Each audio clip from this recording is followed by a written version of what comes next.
In the winter of 1991, in the secluded mountain town of Harmony Creek, Virginia, 12 young children vanished without a trace.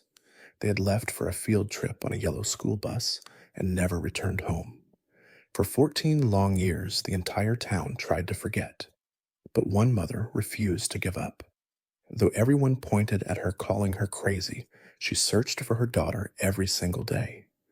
Then, in 2005, a hiker stumbled upon a truth more shocking than anyone could have imagined. Deep inside a snow covered cave, he found 12 small backpacks, and from one of them, a child's diary. The final message, "We are waiting, no one came," began to expose a dark secret hidden for 14 years. This was no simple accident. It was the story of innocent lives sacrificed for power and greed, and of a mother who fought a lonely battle for the truth for 14 years. What really happened that day, and why did no one come to save them? If you are moved by this story, please press the subscribe and like buttons, and let us in the comments know which country you are watching from. A deep silence covered the world. In January 1991, the only sound in the mountain town of Harmony Creek, Virginia, was the falling snow. White flakes fell endlessly on the winding mountain road of Hawksbill Mountain, painting everything a single color. Into that silence, a woman's scream suddenly erupted, shaking the entire mountain. "The children! Where are the children?" An elderly woman, Mrs. Gable, fell to her knees on the edge of the frozen road. Her bony fingers trembled, and her breath turned to white smoke in the cold air. Her gaze was fixed on the deep gorge below. There, a yellow school bus was lodged at an angle. The front of the bus was crushed against a giant rock, and its windows were all shattered. But the most terrifying thing was the emptiness. Colorful children's backpacks were scattered on the white snow. A pink bag with a rabbit doll attached a blue, car-shaped lunchbox, a small woolen hat caught on a branch swaying in the wind. And from somewhere, the sound of a children's song. The bus radio was still faintly working. "Twinkle, twinkle, little star." The mournful nursery rhyme echoed through the valley, piercing the old woman's heart. But let's go back 24 hours. January 25th, 1991, 8:00 a.m. The gates of Harmony Creek Elementary were buzzing with excitement. 12 children were lined up in front of a yellow school bus. It was a special day, a winter field trip to the sledding slopes in the Shenandoah Valley.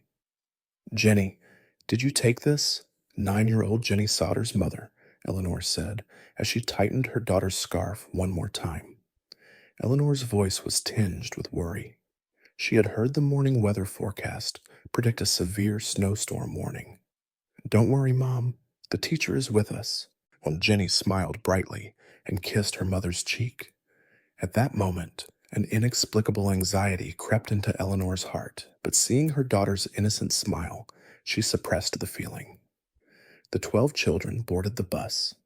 In the front seat sat their homeroom teacher, 28-year-old Sarah Miller. Sarah was a rookie teacher, having been at the school for only 6 months. The weight of responsibility for the children's safety pressed heavily on her shoulders.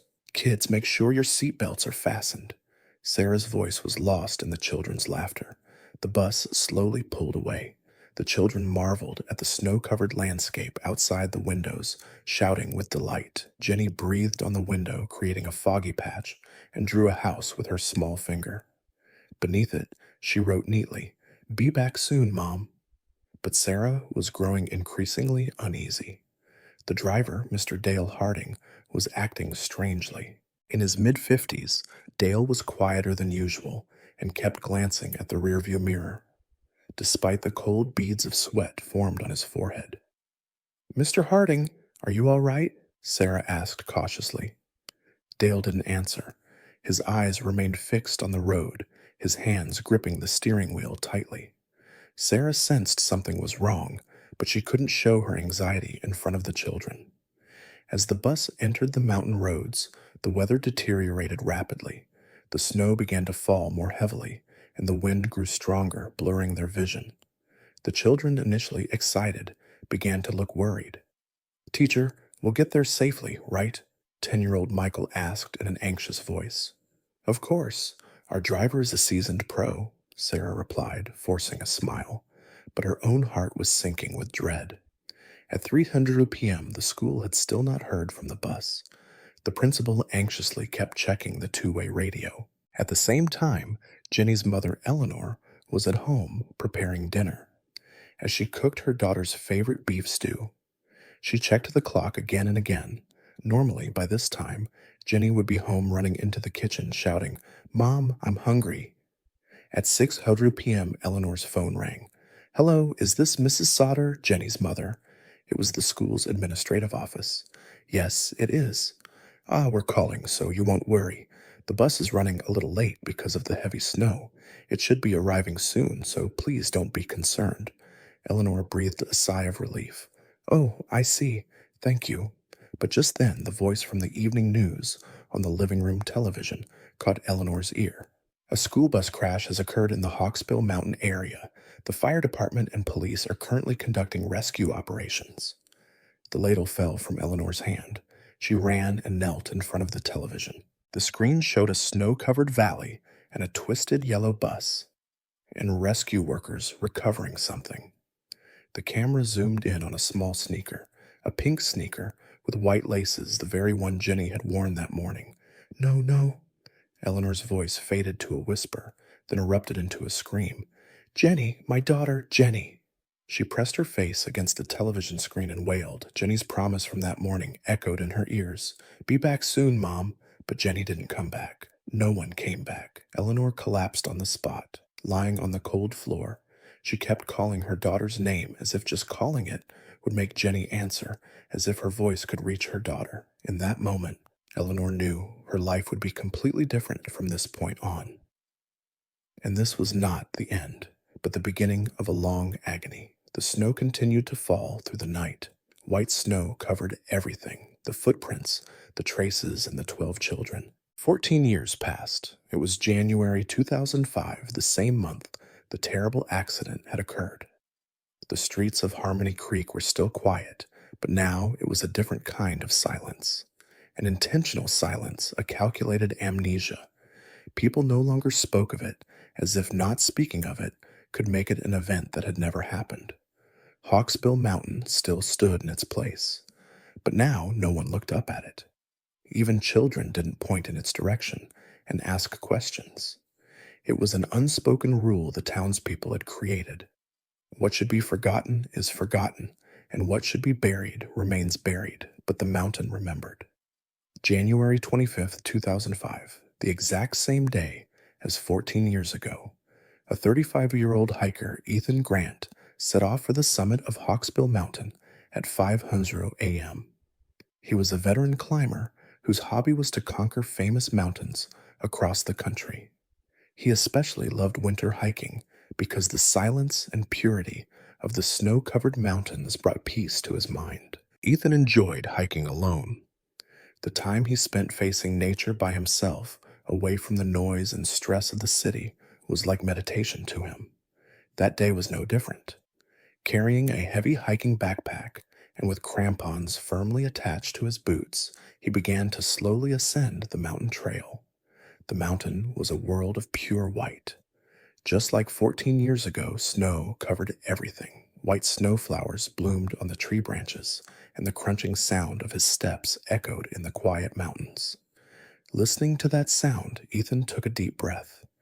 The cold air penetrated his lungs, clearing his head. Around 10:00 a.m., Ethan reached a point about 200 meters from the summit. It was a particularly steep rock face. He took out his rope, secured himself, and carefully began to climb the rocks. For an experienced climber like him, it wasn't a very difficult section. But then it happened. The rock he stepped on suddenly gave way. For a moment, Ethan lost his balance. The rope caught him, but the impact swung him sideways, and he fell into a crevice. Ah! Ethan's scream echoed through the mountains. He had fallen into a narrow gap about 10 feet down. Fortunately, he wasn't seriously injured, But when he looked around, an incredible sight unfolded. It was a natural cave-like space, but there were clear signs of human touch. Pieces of wood were leaning against the rock wall, and old pieces of cloth were draped over them. It looked like a makeshift shelter. Ethan turned on his flashlight and began to examine the space more closely, and what he saw was the most shocking sight of his life. Against one wall, 12 old school backpacks were neatly lined up. The bags were all severely worn and torn in places, but their original forms were still recognizable. A red plaid bag, a plain blue bags with cartoon characters, all for children. Next to the bags, small jackets were neatly folded. Judging by their size, they belonged to elementary school students. And next to them, small shoes were lined up in a row. Sneakers, boots, snow boots, all children's sizes. Ethan's hands began to tremble. He slowly moved deeper into the cave, and he found a photograph attached to the wall. It was a group photo. 12 children were smiling brightly at the camera. At the bottom of the photo, in a child's clumsy handwriting, it said, January 25th, 1991, Harmony Creek Elementary Winter Field Trip. We are waiting. No one came. The moment he read those words, goosebumps covered Ethan's entire body. 1991, 14 years ago, and the exact same date as today. He looked more closely. All over the walls were scribbles that seemed to have been left by children. Mom, I miss you. I want to go home. Why is no one coming? Such desperate messages were carved with small hands. In one corner lay a small diary. Ethan carefully picked it up. The cover bore the name Jenny Sauter. Thus, with trembling hands, he opened the diary. January 25th, the bus slipped and fell. The driver brought us here. It's warm here. He made a house for us out of wood. He said a rescue team would come soon. January 26th, still no one has come. I'm so hungry. The driver shared his lunch with us. The teacher said we will definitely get out of here alive. January 27th, Michael keeps crying. He says he wants to go home. I miss my mom too, but I can't cry. The teacher said so. The diary continued like this. The process of hope turning into despair day by day was recorded in a child's innocent style. Ethan couldn't hold back his tears. On the last page it was written, February 5th, the driver isn't moving. The teacher keeps sleeping too. Now it's just us, but it's okay. Mom will definitely come looking for me. We will wait here. That was the last entry.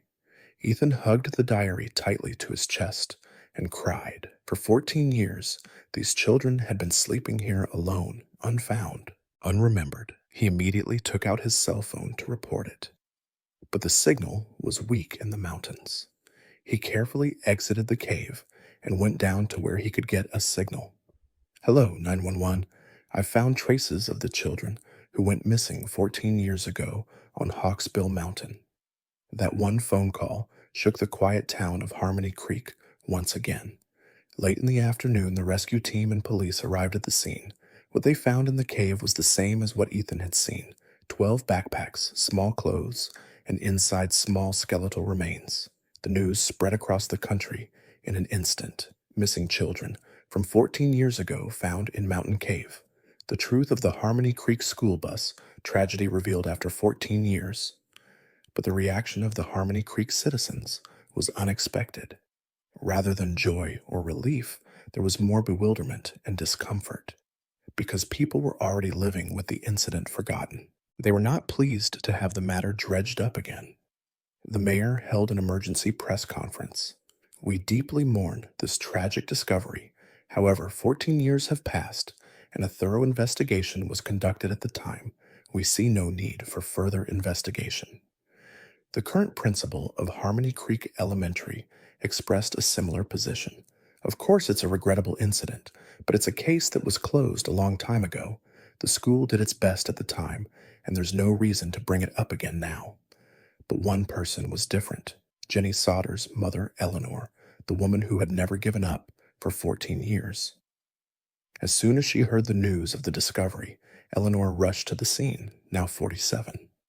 Her appearance had changed a lot from 14 years ago, More than half of her hair had turned white and deep wrinkles were etched on her face, but her eyes still burned with fire. She stood below the discovery site holding a bouquet of flowers. In her hands were the letters she had written every day for 14 years. Letters to Jenny. Jenny. Eleanor's voice trembled. Mommy is late. I'm sorry. I'm so, so sorry. She knelt and began to take out the letters one by one. Ah, this is your 10th birthday letter. This one I wrote when you would have started middle school, and this one from last Christmas. 14 years of longing poured out all at once. Eleanor craved there all night. The joy of finally finding her daughter and the guilt of being too late tore her heart apart. The next morning, Eleanor got up and looked at the townspeople. They still looked at her with strange eyes, the same gazes that had called her a crazy woman for 14 years. But now Eleanor knew. She wasn't crazy. Her daughter had really been there, and for 14 years no one had properly looked for her. She made a decision. The real fight started now. Rebecca Shaw was a 32-year-old reporter working for a small local newspaper in Harmony Creek. She had originally worked for a major media company in Washington, D.C., but had moved back to her hometown 2 years ago due to her father's health problems. Her usual work involved writing about city council news or agricultural articles. But the news of the children founded after 14 years strongly stimulated her journalistic instincts. Rebecca began her investigation the morning after the incident. She first visited the police station that had been in charge of the case at the time, but now, 14 years later, most of the officers in charge had been transferred or had retired. The few remaining officers were reluctant to talk, saying it was too long ago to remember. Can I see the case files from 14 years ago? Rebecca asked. That would be difficult due to privacy laws. The officer's answer was just as she expected. Next, Rebecca visited Harmony Creek Elementary. The school had changed a lot in 14 years. The building was new, and most of the staff had changed. The current principal, Mark Thompson, was a man in his mid-50s who had been appointed to the school 5 years ago. We don't know much about what happened back then. It was such a long time ago, and there aren't many records left. The principal's answer seemed insincere. Is there any way to contact the teachers who worked here at the time? They have all transferred to other schools or retired. It would be difficult to give you their contact information. Rebecca felt frustrated. Everyone was tight-lipped, as if by agreement. No one wanted to talk about that day. That evening, Rebecca was sitting alone in a small bar, drinking a beer and lost in thought. A man in his 50s sitting next to her spoke up. You're the reporter, right? I hear you're covering that bus incident. Rebecca looked up at him. Yes, that's right. Do you know anything about it? The man looked around and lowered his voice. I worked in the school's maintenance office back then. Something was strange that day. Rebecca's eyes lit up. What was strange? The field trip was originally supposed to be canceled. The weather was too bad, but suddenly that morning they said it was on. Why? The man hesitated for a moment, then said, I don't know the exact reason, but it seemed like the higher-ups made a hasty decision, and also the bus driver, Dale Harding. He was supposed to have been fired a few days before for a DUI, but he was suddenly reinstated. Rebecca asked as she took notes, who reinstated him? Well, I heard the vice principal at the time strongly recommended it. The next day, Rebecca visited the county education office to find the person who was the vice principal at the time. After a few days of inquiries, she learned a shocking fact. The vice principal at the time, Agnes's, was none other than Jenny Sauter's maternal grandmother, Eleanor's mother. Rebecca immediately tried to find Agnes's current residence, but she had already passed away 5 years ago. Instead, Rebecca went to the nursing home, where Agnes had been hospitalized before her death. There, Rebecca was able to meet the caregiver who had been in charge of Agnes, a woman named Linda. Linda, in her early 60s, had been close to Agnes during her final years. You're asking about Mrs. Agnes. Such a tragic woman. Linda's voice was filled with deep sympathy. In what way? Until the day she died, she only talked about her granddaughter, a child named Jenny, She suffered so much because of that child. Linda took a sip of tea and continued. She developed dementia in her later years, but she remembered that one incident clearly. She kept crying, saying, I signed the paper. I sent him. What did she mean she signed the paper? It seems she signed the reinstatement papers for the bus driver Dale Harding. He was scheduled to be fired for a DUI, but she said she strongly recommended his reinstatement, and Rebecca's heart began to race. Why would she recommend him? Well, Linda looked around and lowered her voice even more. It seems there was some trouble at the school back then. Mrs. Agnes kept saying, I tried to protect the school, but I lost my granddaughter. Linda paused for a moment and then said something even more shocking. And before she passed away, she asked me to write a letter for her. She said her hands were shaking too much to write it herself. Is that letter still here? Linda nodded. Yes, I have it. She asked me to give it to Eleanor someday. Rebecca felt like her heart would explode.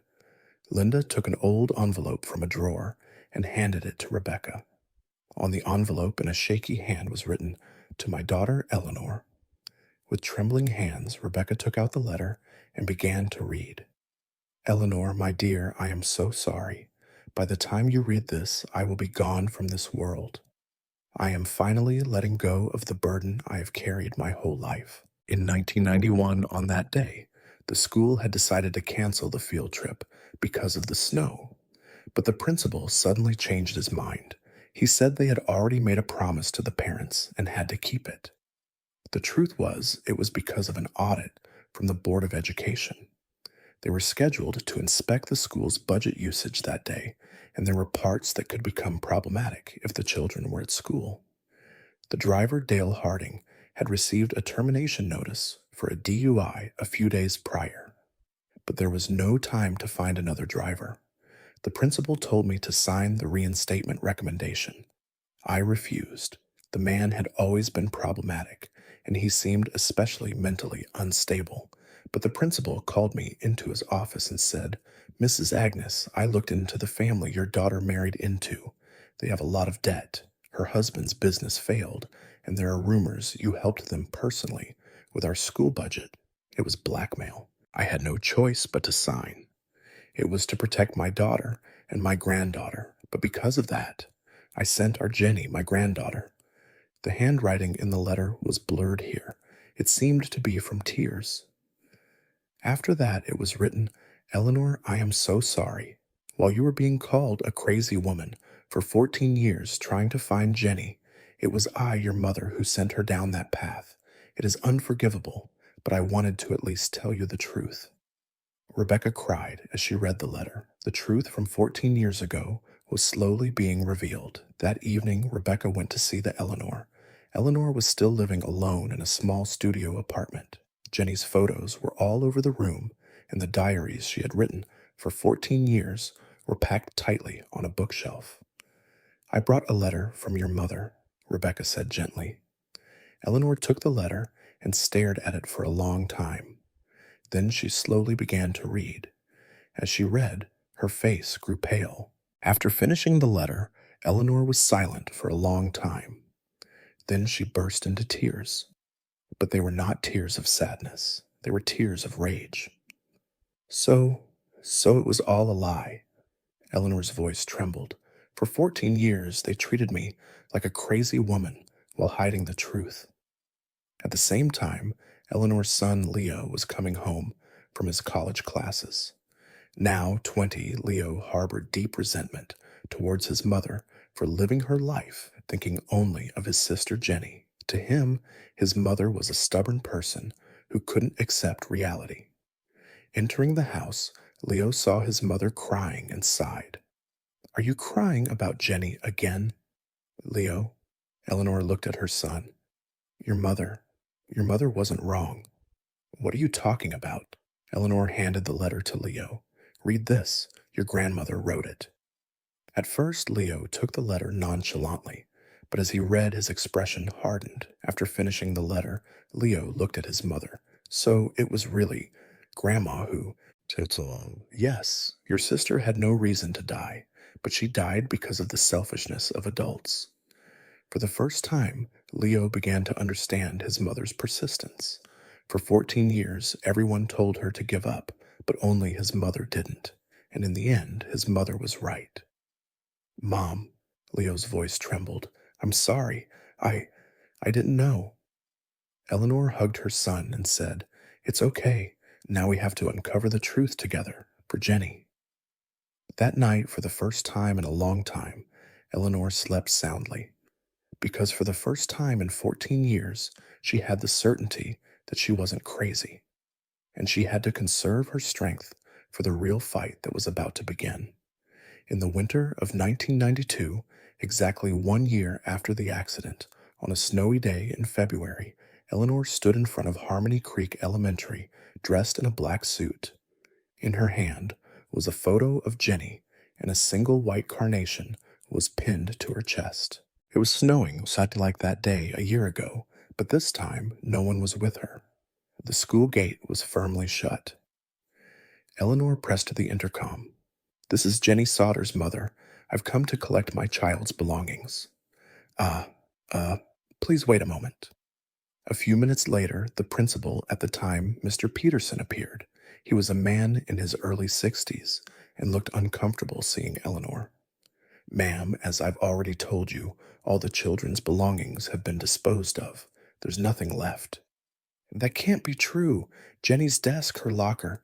There must be something left. Eleanor's voice was desperate. There is nothing. Please leave.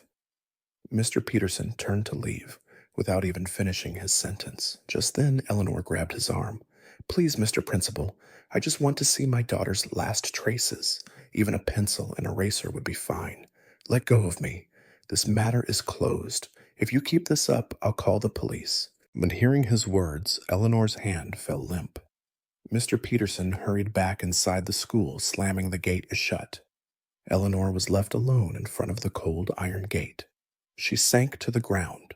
The white snow began to pile up on her shoulders and hair. Passers-by whispered as they looked at her, but Eleanor didn't hear them. Only the memory of her last farewell with Jenny at this very spot a year ago kept replaying in her mind. 2 hours later, Eleanor got up and headed to the police station. The melted snow soaked her clothes, but she didn't care. Arriving at the station, she walked straight to the front desk.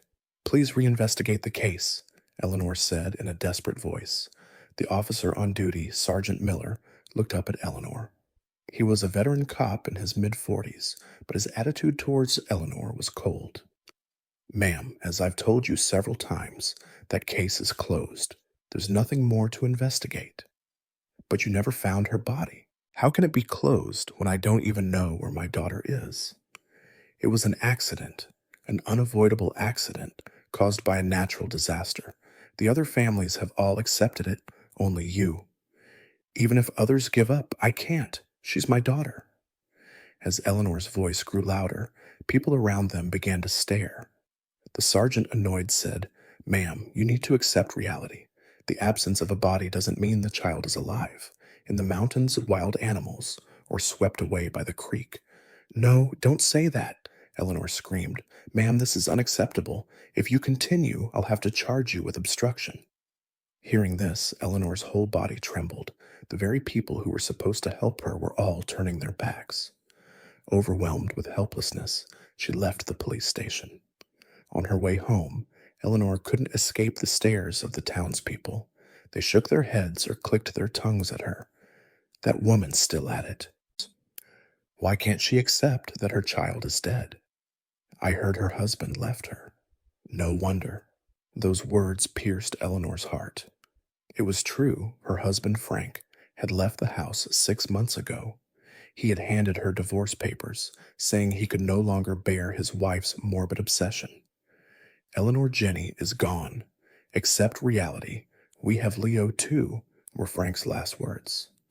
But Eleanor didn't sign. She watched her husband pack his bags and leave, but she never signed. To give up on Jenny meant to abandon her. Back home, Eleanor held her then 2-year-old son, Leo.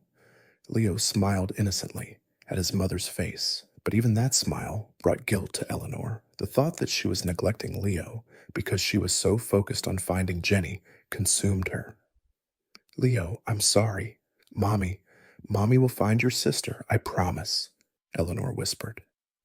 That night, Eleanor slept in Jenny's room. Lying on Jenny's bed, she hugged the pillow that still held her daughter's scent and cried. But she stifled her sobs, afraid of waking Leo. Days like this continued. Eleanor repeated the same routine every day. She woke up, greeted Jenny's picture, went to the school or the police station to plead and cried alone at night. The townspeople's stares grew colder with each passing day, and Eleanor became more and more isolated. In 1994, 3 years after the accident, Eleanor realized that no one was listening to her anymore, but she couldn't give up. She decided to try a different method. Eleanor bought a small copy machine and started making flyers with Jenny's picture. Under the headline, Help Find My Missing Daughter, she wrote down Jenny's features and the circumstances of her disappearance in detail. Then she took the flyers to the streets. Every day from 7 a.m. to 9 p.m., Eleanor handed out flyers all over Harmony Creek, the market, the bus station, in front of the school shopping centers, anywhere people gathered. Have you seen my daughter, Jenny? She disappeared in 1991. But most people avoided her. They wouldn't even take the flyer turning their heads or even crossing the street to avoid her. A few people took a flyer with a sympathetic look, but that was all. One day, as Eleanor was handing out flyers downtown, a middle-aged woman approached her. Ma'am, please stop. It's not a good look. Excuse me. If the child is dead, you should live with that reality. Stop causing a commotion by wandering around like this every day. Hearing those words felt like a knife to Eleanor's heart, but she held back. She knew that getting angry would only make people see her as more eccentric. I'm sorry, but my daughter, your daughter, what isn't it all over? Your husband left you too. You should pull yourself together for your other child's sake. The woman said this and walked away. Eleanor stood there stunned. She could feel the eyes of the people around her. Pity, annoyance, disgust, a mix of various emotions. That evening, Eleanor came home and looked in the mirror. She saw her own face aged so much in just 3 years. At 35, half of her hair was already white and deep wrinkles were etched on her face. Her clothes were shabby. She had no energy to take care of herself, being so obsessed with finding Jenny. Suddenly, Eleanor thought of Leo, now 5. Leo seemed to be avoiding his mother lately. He didn't run to her when he came home from kindergarten and tried to sleep alone at night. Eleanor knew she was hurting Leo too, but she didn't know what to do. In the present, 2005, Eleanor was 47. In the long 14 years, her daily life had not changed at all. She still greeted Jenny's picture every morning and still roamed the streets with flyers. Except now, no one paid any attention to her. To people, Eleanor had simply become the strange lady in the neighborhood. As when reporter Rebecca Shaw came to her, Eleanor at first couldn't believe it. It was the first time in 14 years that someone had come to listen to her story. Really? You really found Jenny? Eleanor's voice was trembling. Yes. She was found in a cave on Hawksbill Mountain, and there's also a letter left by your mother. After reading the letter, Eleanor was speechless for a long time. It was the moment of proof that everyone who had treated her like a crazy person for 14 years had been wrong. That same evening, Leo returned from his classes. Now 20, Leo had complicated feelings about his mother. On one hand, he resented his mother for living her life thinking only of his dead sister, but on the other hand, he felt sorry for her. Mom, are you crying about Jenny again? Leo asked in a tired voice. Leo. Eleanor looked at her son. Your mother wasn't crazy. Eleanor showed her mother's letter to Leo. After reading the letter, Leo was in shock. He was ashamed of himself for having thought of his mother as strange his whole life. Mom, I'm sorry. I didn't know. It's okay. Now we have to do this together. For Jenny. That night, for the first time in 14 years, Eleanor's heart was at ease. It was proven that she was not crazy, and her son now understood her. Most importantly, she had found Jenny. Although not alive, she at least knew where she was. Eleanor went to Jenny's room and looked at her daughter's picture. "Jenny, Mom found you. You can come home now." But at the same time, Eleanor knew this was not the end, but the beginning. The real fight was about to begin. After several days of deliberation, Rebecca Shaw decided to attempt a crucial interview. She needed to meet Frank Sauter, Eleanor's ex-husband, and Leo's father. Frank was now retired from the Harmony Creek Fire Department, having left 3 years ago. He had served as a firefighter for 25 years, participated in countless rescue operations, and was known as a local hero. Rebecca found Frank at the local fishing spot he frequented.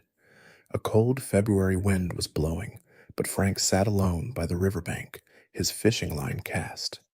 At 52, he still had a sturdy build, but a deep weariness was etched on his face. "Mr. Sauter?" Rebecca approached cautiously. Frank turned his head to look at her. "Who are you?" "I'm Rebecca Shaw, a reporter for the Harmony Creek Herald. I'm covering the school bus incident from 14 years ago and was hoping to speak with you for a moment." Frank's face hardened. "I have nothing to say about that." "You participated in the search operation at the time, didn't you? The fire department records show you were the on-site commander." Frank stood up, leaving his fishing rod. "Miss, please leave. I really don't want to talk about that." But Rebecca didn't give up. "You know Eleanor and Leo, don't you? How much they've suffered for 14 years? "Stop it," Frank suddenly yelled. His voice was filled with a desperation, as if something suppressed had finally burst out. From Frank's reaction, Rebecca was certain he was hiding something. "Mr. Sauter, what happened back then?" Frank stared at the river for a long time. Then he slowly began to speak. We found them." "Found what?" "A trace. We found a trace of the children." Frank's voice was trembling. Rebecca's heart began to pound. "When, where?" Frank sat down again and sighed deeply. It was 3 days after the accident.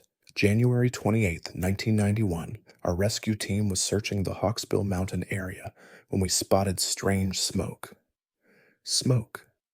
Yes, smoke was rising from somewhere on the mountainside.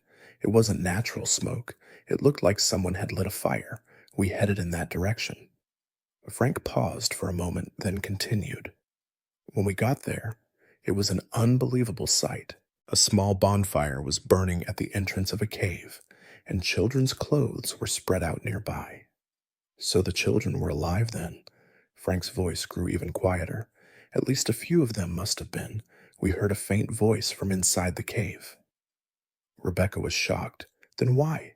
Why didn't you rescue them?" Frank lowered his head. "I reported the situation on the two-way radio. Then the command center replied. They told us to halt the search and withdraw." "Why?" "The reason. They didn't give a reason. They just said to withdraw immediately." Rebecca looked at Frank with disbelief. "So you really just withdrew?" Frank began to cry. I was a firefighter. I had to follow orders. But what? My daughter was there. My Jenny was there." Frank's voice turned into a sob. Rebecca finally began to understand Frank's pain. He had been forced to leave behind his own daughter, whom he could have rescued. What happened after that? "I tried to go back the next day. I was going to go alone, but a huge avalanche happened that night. The cave entrance was completely blocked." Frank covered his face with his hands and continued. "After that, we really couldn't get close. There was too much rock and snow." "Then who ordered the search to be halted?" "The call came from City Hall. The deputy mayor at the time, a Mr. Thompson, called directly and told us to pull back." Rebecca took notes and asked, "Why would he give such an order?" Frank hesitated for a long time, then said, That year was a local election year. Mr. Thompson was a candidate for mayor. If the children were found alive at that point, what would have happened? It would have been revealed that the initial search was not done properly. That would have been a huge political blow." Rebecca felt a surge of anger. "So they abandoned the children." "That's not all," Frank said, revealing something even more shocking. Mr. Thompson issued a gag order to our rescue team. He said if anyone leaked this, we would all be fired. So that's why you've been silent all this time. Frank nodded. I I was a coward. To protect my job, my family's livelihood, I abandoned my own daughter. After hearing Frank's confession, Rebecca was speechless for a while. Finally, she asked, "Does Eleanor know about this?" "Of course not. I could never tell her. If Eleanor knew." Frank shook his head as if the thought was too horrible to imagine. "So that's why you left Eleanor." "I couldn't bear it. Seeing Eleanor every day determined to find our daughter, knowing that I had abandoned her and having to pretend I didn't. It was too painful." Frank buried his face in his hands and continued to weep. "I was called a hero who saved people from fires, but I couldn't save my own daughter. No, I didn't even try to save her." Rebecca recorded Frank's confession and immediately contacted Eleanor. When Eleanor received the call, her initial reaction was disbelief. "Is that really what happened?" "Yes," Frank Sauter testified himself. Eleanor held the phone speechless for a long time. Then she suddenly broke down. So, so Jenny was alive. I shouldn't have given up. I should have demanded more strongly." "Eleanor, this is not your fault." But Eleanor wasn't listening. I, I should have fought harder. I shouldn't have given up." That evening, Eleanor went to see Frank. The reunion of the former couple after 14 years was devastating. Both were crying, but the meaning of their tears was different. You, you knew," Eleanor's voice trembled. "I'm sorry, I'm so sorry." Frank could only say those words. "For 14 years, you let me think I was a crazy woman while you knew the truth the whole time." Eleanor's voice grew louder, but it was not a cry of anger. It was a sound of deep despair. "Eleanor, I was in agony too. Every single day was hell. Agony." Eleanor laughed, but it was not a happy laugh, but a desperate one. "You were living a new life. I lived as a madwoman for 14 years. Frank couldn't say anything, because what Eleanor said was true. So, so how long did our Jenny wait there?" Eleanor asked. "How cold must she have been waiting for her mother?" At that question, Frank completely broke down. He fell to his knees on the floor and begged Eleanor, "Forgive me. Please forgive me. I was a terrible father." But Eleanor was already gone. She went home and held Leo tightly. "Leo, Mommy should have been stronger." Leo patted his mother's back and said, "Mom, you were strong enough. You did what no one else could do for 14 years all by yourself." That night, Eleanor made a new resolution. Now that the truth was out, she would no longer fight alone, and she would fight not only for Jenny, but for the other 11 children as well. After days of searching, Rebecca Shaw finally located Sarah Miller. The 28-year-old teacher was now 42 and living in a secluded monastery in the Appalachian Mountains of North Carolina. It was a small temple called Stillwater, where Sarah was living a quiet life as a lay practitioner. Rebecca headed to Stillwater early in the morning. After driving for over an hour on a winding mountain road, a serene temple appeared. The temple was nestled deep in the mountains, so no worldly noises could be heard. Only the sound of the wind, the birds, and the distant sound of a moktak filled the quiet air. At the temple entrance, Rebecca told a monk she was looking for Sarah Miller. The monk hesitated for a moment, then said, "You are looking for the practitioner, known as Serenity, but she is extremely reluctant to meet outsiders, especially about her past. She will absolutely not speak of it." Nevertheless, Rebecca pleaded to meet her. For the sake of the children who passed away 14 years ago, the truth must be revealed. The monk pondered for a long time, then said he would see what he could do. 30 minutes later, the monk returned and said, "Practitioner Serenity has agreed to see you." Rebecca was led to a small hermitage behind the temple. There she came face to face with Sarah Miller. After 14 years, Sarah's appearance had completely changed. Her hair was cut short, and she was wearing a gray robe. The once bright and energetic young teacher was gone, replaced by a cool tranquility that only a person who has suffered deep pain can possess. You must be the reporter. Sarah's voice was quiet, but clear. How did you find me? It took a long time. Could you tell me about what happened back then? Sarah looked at Rebecca for a long time. Then she slowly nodded. For 14 years, I have never spoken of it, but now I think the time has come to speak. Sarah began her story as she prepared tea. That morning, the school had decided to cancel the field trip. The weather was too bad. I was relieved too. As a new teacher, I was burdened by the thought of taking the children out in such weather. Then why did you end up going? Around 8:00 a.m., the principal suddenly called for me, and he said we were going on the field trip as planned. I objected, citing the weather, but he wouldn't listen. Sarah paused for a moment and took a sip of tea. Her hand was trembling slightly. The truth is, there was supposed to be an audit from the Board of Education that day. A tip had come in that there were problems with the school's budget usage. If the children were at school, there was a possibility that problematic areas could be exposed during the audit. What kind of problems? Embezzlement of lunch funds corruption in the procurement of educational supplies. There were several things. The principal and some of the staff were involved. Rebecca was shocked, so they sent the children out. Yes, to sort out incriminating documents and prevent testimony from those involved. I didn't know at the time. I just thought they were trying to stick to the educational schedule. Sarah's voice grew fainter. After we got on the bus, I noticed that the driver, Dale Harding, was acting strange. He was unusually quiet and kept sweating. I asked him a few times if he was okay, but he didn't answer. If the driver's condition was so strange, why did you keep going? I couldn't show my anxiety in front of the children, and I was still an inexperienced new teacher. I didn't dare tell the driver to stop. Sarah began to cry. As we entered the mountain road, the weather got worse and worse. It was snowing so much that I couldn't see well ahead. I asked the driver to go slowly to stop for a while if it was dangerous. But what? The driver suddenly started saying strange things. I'm sorry.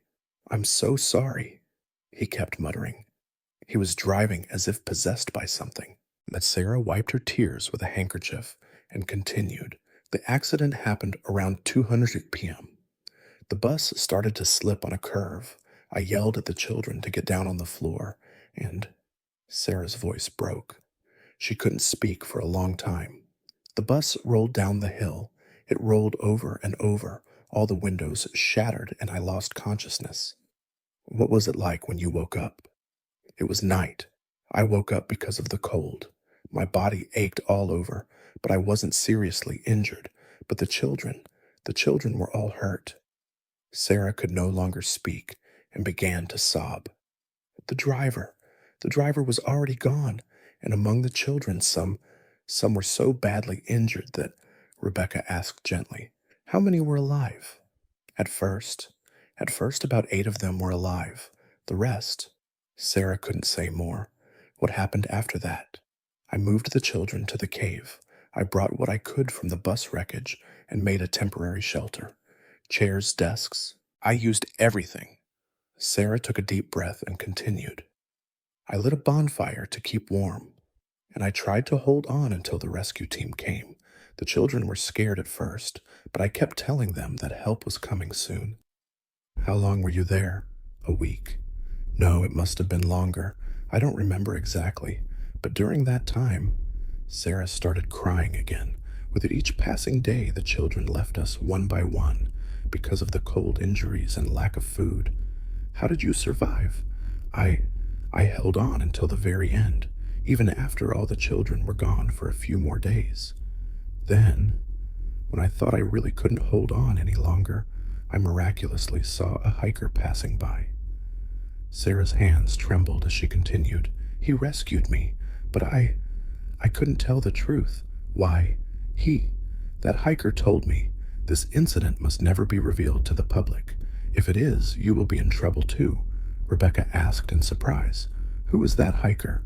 I don't know exactly, but he seemed to be a city official. He gave me a new ID and some money and told me to go somewhere no one knew and live quietly. So that's why you came here, Sarah nodded. For 14 years, every night the children appeared in my dreams. They asked me why I survived alone, why I abandoned them. Then Sarah brought out a small box. Only this. I kept only this. Inside the box was an old diary. The cover bore the name Jenny Sauter. Jenny's. Jenny's diary that she wrote until the very end. I brought it with me. Rebecca took the diary with a trembling hand.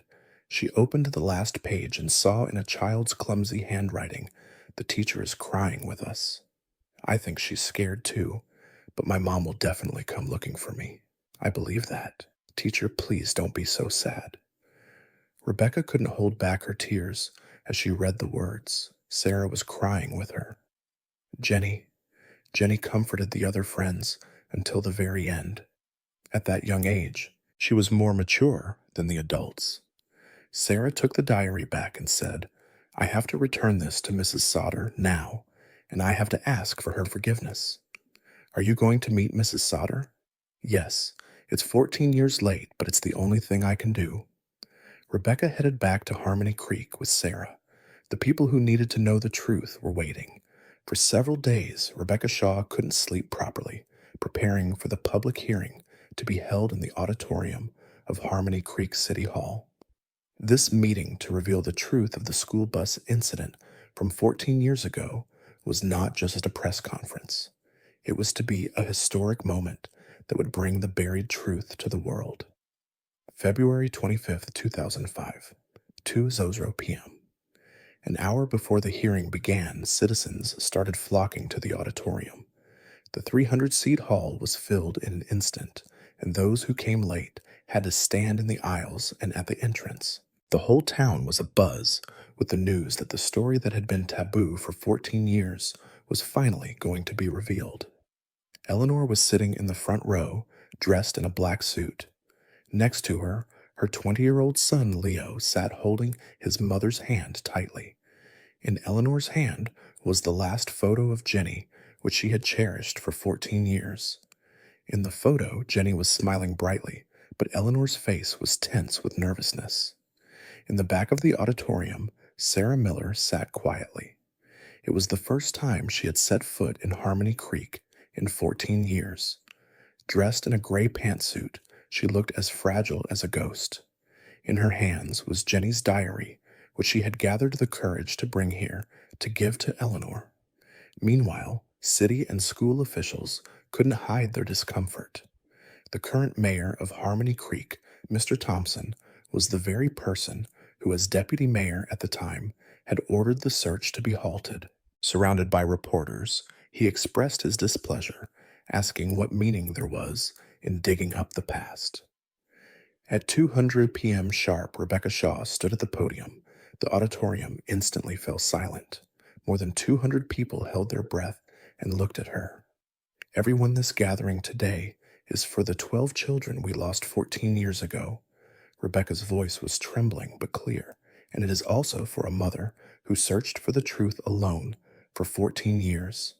Rebecca looked at Eleanor and continued, "Mrs. Eleanor Sauter, please come forward." Eleanor walked to the podium with trembling legs. All eyes in the auditorium were on her. The woman who had been pointed at as a crazy woman for 14 years was now standing in front of everyone. Eleanor opened her mouth, but her voice wouldn't come out. She closed her eyes for a moment, took a deep breath, and spoke again. "I am Eleanor Sauter, Jenny's mother." A hush fell over the hall. Eleanor hugged Jenny's picture to her chest and continued. 14 years ago, my daughter Jenny went on a field trip on a school bus, and she never came back, but I couldn't give up." Eleanor's voice began to grow louder. "Everyone said I was crazy. My husband left me, and the townspeople avoided me, but I knew my daughter couldn't have died in a simple accident." At this point, Rebecca took the microphone. "Now we will hear the testimony of the homeroom teacher at the time, Ms. Sarah Miller." Sarah Miller walked to the podium with trembling legs. The people in the auditorium began to murmur. Everyone was surprised by the appearance of the homeroom teacher who had been missing for 14 years. I am Sarah Miller, a teacher at Harmony Creek Elementary at the time. Sarah's voice was thin, but it reached every corner of the auditorium. For 14 years, for 14 years, I have lived a lie. I survived. But my children, the 12 children I was responsible for, they all died in my arms. A wave of sighs swept through the hall. Sarah continued crying. We survived in the cave for over a week. At first, 8 of us were alive, but with each passing day, the children left my side one by one. Then why didn't the rescue team come? Someone from the audience shouted. Rebecca took the microphone. The answer to that will be given by the head of the fire department's rescue team, at the time Mr. Frank Sauter. When Frank Sauter walked to the podium, the hall became even more chaotic. He was known as a hero in Harmony Creek. As the rescue team leader at the time, I could have saved the children. Frank's voice was full of grief. We found traces of the children 3 days after the accident. We saw smoke coming from the cave and even heard the children's voices. Cries of, "Then why didn't you rescue them?" erupted from the hall. Deputy Mayor Thompson from City Hall personally called and ordered the search to be halted, Frank said, looking at Thompson. All eyes focused on Thompson. His face had turned pale. That's not true. The situation at the time was dangerous. Dangerous! Eleanor suddenly shouted. My daughter was alive and you gave up because it was dangerous. The hall instantly descended into chaos. Citizens stood up and booed at Thompson. Murderer who killed the children. You lied for 14 years. At that moment, Sarah took the microphone again. I have the diary that Jenny wrote until the very end. The hall fell silent again. Sarah took out Jenny's diary. I will read you what Jenny wrote last. Sarah's voice began to tremble. February 3rd. Michael went to heaven this morning. Now there are only 5 of us left. The teacher keeps crying. I miss my mom too, but I can't cry because my mom will definitely come looking for me. The sound of sobbing could be heard in the hall. February 5th. Now it's just me. The teacher fell asleep yesterday and isn't waking up. I'm scared, but I believe in my mom. My mom will never give up on me. I love you, Mom. See you soon. Sarah could read no more. She collapsed, clutching the diary to her chest. Everyone in the hall was crying. Eleanor came down from the podium and hugged Sarah. Miss Miller, you've been through so much. Jenny wouldn't blame you. Then a voice from the audience rang out. Thompson, resign. Soon, the same chant erupted throughout the hall. Resign, resign. Thompson eventually stormed out of the auditorium, but at that moment, his political life was over. Eleanor took Jenny's diary and took the microphone one last time. Jenny, Mommy was late, so very late, but now I know how brave you were, how much you loved your mommy. Eleanor's voice was no longer just sad. It was full of pride and love. Now Mommy will live bravely like you did, with the love you showed me. After the hearing, Eleanor and Leo walked home, holding hands. For the first time in 14 years, Leo took his mother's hand first. Mom, I get it now. What an amazing person my sister was. Eleanor smiled at her son. It was her first genuine smile in 14 years. Yes, our Jenny was a truly amazing child, and so are you, Leo.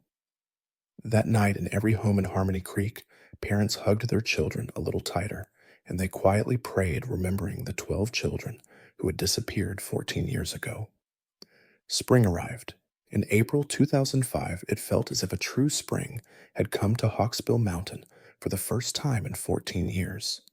The frozen ground thawed and new shoots began to sprout. The sound of birds chirping could be heard all over the mountain. And on the mountainside, a special memorial ceremony was being prepared. Eleanor was climbing Hawksbill Mountain early in the morning. In her hand was a small cherry tree sapling. For this moment, she had dreamed of every day. For 14 years, she had chosen a cherry blossom tree, because cherry blossoms were Jenny's favorite flower. Every spring, young Jenny would rejoice, saying, Mom, the cherry blossoms are so pretty. Following Eleanor, the parents of the other 11 families were also climbing the mountain. Each was carrying a sapling for their own child. To plant 12 trees for the 12 children who who had left 14 years ago. Most of them were people who had remained silent while Eleanor fought alone for 14 years. But now they were all together. Michael's father, Mr. Davis, was carrying a pine sapling. After losing his son 14 years ago, he had fallen into alcoholism, but after the truth was recently revealed, he quit drinking and started a new life. Michael, your dad is finally becoming a proper dad, he muttered, holding the sapling preciously. Emily's mother, Mrs. Clark, chose a magnolia tree. It was because of the memory of Emily saying, "It looks like your dress, Mom," when she saw a white magnolia. For 14 years, Mrs. Clark had preserved her daughter's room as it was. Emily's clothes dolls, and the last picture she drew, everything was still there. When they arrived at the mountainside, many people were already waiting. The people of Harmony Creek, citizens and reporters from all over the country, about 200 people had gathered. A white tent was set up near the cave entrance where the children had last stayed, and in front of it, 12 small graves had been made. Eleanor knelt in front of Jenny's grave. After 14 years, she could finally face her daughter. She placed the small rabbit doll that Jenny had cherished until the end in front of the grave. It was the doll Jenny had treasured most since she was born. "Jenny, Mommy's here. I'm late, so very late, but Mommy's here." Eleanor's voice trembled. "How scared you must have been all alone. How cold you must have been." Eleanor took a letter from her bag. It was her last letter to Jenny. "Jenny, Mommy wrote a letter. It's the last one." Eleanor unfolded the letter and began to read. "To my beloved daughter, Jenny. Mommy searched for you for 14 years. Everyone told me to give up, but I couldn't, because I knew you were calling for me from somewhere." The people around them gathered one by one around Eleanor. They wanted to hear the letter too. "Jenny, I saw the diary you wrote until the end. I know how brave you were, how you comforted your other friends. I'm so proud of you." Eleanor's voice grew stronger, "and thank you for believing in me until the end. Because of that faith, I was able to not give up. Now I will live bravely like you." After reading the letter, Eleanor buried it next to the grave, and she began to carefully plant the cherry tree sapling. "Jenny, when this tree grows up, it will bloom with the cherry blossoms you loved every spring. Then I'll come every year to see the flowers with you." The other parents also began to plant saplings in front of their children's graves. Trees filled with their own stories began to take root in the ground one by one.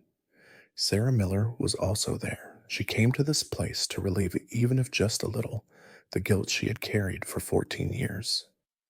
She knelt in front of each grave and bowed in apology. "Children, your teacher is sorry. I'm so sorry I couldn't protect you, but now you can rest in peace." After the tree planting, the Harmony Creek Children's Choir arrived. It was a choir of 12 children, the same age as the children who had disappeared 14 years ago. The choir began to sing "Amazing Grace." Amazing Grace, how sweet the sound. The clear and pure voices of the children echoed through the mountain valley. Listening to the song, everyone shed tears. It was as if the children who had left 14 years ago had returned and were singing. When the singing ended, Eleanor stood in front of the grave one last time. She had brought all the diaries she had written for 14 years. It was a large bag filled with hundreds of journals. "Jenny, these are the letters Mommy wrote to you for 14 years. I wrote about you every single day. Now I'm leaving all of this here." Eleanor placed the diaries in a small time capsule near the grave. It was her final farewell to Jenny. Leo came to his mother's side. Now 20, Leo could understand his mother. "Mom, are you saying goodbye to Jenny now?" "No, Leo. It's not a goodbye, but a new beginning. Now Jenny can rest in peace here, and we can live on with Jenny in our hearts." Eleanor took her son's hand and began to walk down the mountain. Looking back, the 12 young trees were swaying in the spring breeze. A month later, Eleanor opened a small cafe. The cafe was named Jenny's Spring. There she began to offer counseling to people who had experienced similar pain, parents who had lost children, people who had lost family. She taught them the meaning of not giving up. On the cafe wall, along with Jenny's picture, was this inscription: losing someone you love is not about parting with them, but about learning to love them more deeply. One evening, Eleanor climbed Hawksbill Mountain alone. It was sunset, and a quietness flowed through the mountain. She sat in front of Jenny's tree and looked at the sky. The cherry tree had grown quite a bit, and small flower buds were beginning to form. Soon, beautiful flowers would bloom. Jenny, Mom, is doing well. With the courage you showed me, I'm helping others too. Thank you, my daughter. Eleanor smiled and came down the mountain. Her face was no longer just marked by 14 years of pain, but was shining with a new hope. That night, a warm spring rain fell on Harmony Creek. The rain watered the 12 trees on Hawksbill Mountain and became the nourishment for new life. Eleanor sat by the window listening to the sound of the rain and thought. The pain doesn't disappear, but she had learned to live with it. And that is the true meaning of love. Now she knew Jenny was not gone, but was with her in a different way, in the cherry blossoms that bloomed every year, in the moments of comforting those in need, and in a love that never gives up. The narrator's voice flowed quietly. There is pain that passes, and there is pain that you must carry with you for life. But true love can turn even that pain into something beautiful. Eleanor learned that, and Jenny taught it to her. Eleanor's story asks us, if your most precious person disappeared, could you search for them until the end? Even if the whole world told you to give up, would you have the courage to fight against the truth alone? While being treated as a mad person, for 14 long years, Eleanor lost everything, but she protected the most important thing. It was her unchanging faith in the person she loved. What this story teaches us is the power of true love. Love does not disappear over time, and not even death can break it. Sometimes losing someone we love is not a farewell, but a process of learning to love them more deeply. A love that does not give up like Eleanor's. Isn't that the strongest force in this world? Like the cherry blossoms blooming on Hawksbill Mountain. Beautiful things can grow even in pain. Are you also loving someone like that? If so, tell that person you love them today. If you were moved by this touching story, please press the subscribe and like buttons and share it with those around you. The story of love has greater power the more it is shared.